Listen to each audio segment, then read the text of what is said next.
నమస్కారం. సుప్రభాత ఘంటారావానికి స్వాగతం. ముందుగా ప్రధాన అంశాలు. పల్నాడు జిల్లా పసుమర్రు వద్ద టిప్పర్ను ఢీకొన్న బస్సు, మంటలు చెలరేగి 5గురు ప్రయాణికులు దుర్మరణం.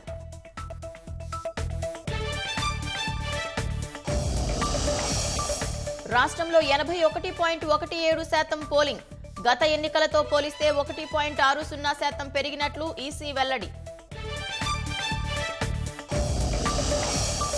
పల్నాడు జిల్లా వ్యాప్తంగా 144 సెక్షన్, పోలింగ్ అనంతర హింసతో నిర్ణయం.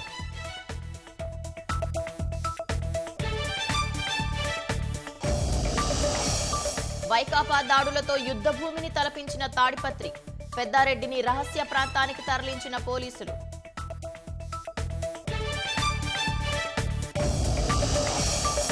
ప్రధాని మోదీ చరాస్తుల విలువ 3,02,00,000, సొంత ఇళ్లు, భూమి, కారు లేవని అఫిడవిట్లో వెల్లడి.